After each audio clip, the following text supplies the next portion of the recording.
దేశ ప్రధాని అబ్బో! దేశానికి ప్రధాని అయితే వారి కుటుంబ సభ్యులు రాజభోగాలు అనుభవిస్తూ ఉంటారు. ఇది అందరి భావన. ఇది ఇప్పటిది కాదు, ఎప్పట్నుంచో ఇదే భావన ప్రతి ఒక్కరిలోనూ పాతుకుపోయింది. కాని ప్రస్తుతం భారతదేశ ప్రధాని కుటుంబ సభ్యులు, ఆయన బంధువుల గురించి తెలిస్తే ముక్కున వేలేసుకోవాల్సిందే. ఛాయ్ వాలా ప్రధాని అంటూ బీజేపీ నాయకులు ఎప్పుడూ గొప్పగా చెబుతూ ఉంటారు.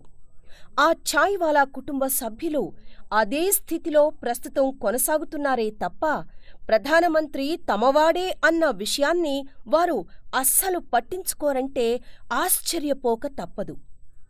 సోంభాయ్, మోదీ పెద్దన్నగారు, వయస్సు 75 సంవత్సరాలు, పూణేలో ఒక వృద్ధాశ్రమం నడుపుతున్నారు. అమృతాభాయ్, మోదీ రెండవ అన్నగారు, వయస్సు 72 సంవత్సరాలు, అహ్మదాబాద్ గీతామందిర్ వద్ద రోడ్డు రవాణా సంస్థ క్యాంటీన్లో టీ దుకాణం నడుపుతున్నారు. జయంతిలాల్ అనే మరో సోదరుడు ఉపాధ్యాయునిగా పనిచేసి రిటైరయ్యారు.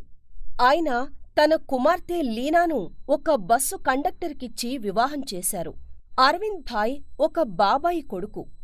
నూనె డబ్బాలు, అక్కర్లేని పాత ఇంటి సామాన్లను కొనుక్కుని వాటిని అమ్మి నెలకు 9,000 సంపాదించుకుంటారు. అతని కుమారుడు గాలిపటాలు, పటాసులు, చిన్న చిరుతిళ్లను తయారుచేసి అమ్ముకుంటూ వాద్నగర్లో ఒక చిన్న గదిలో ఉంటున్నాడు.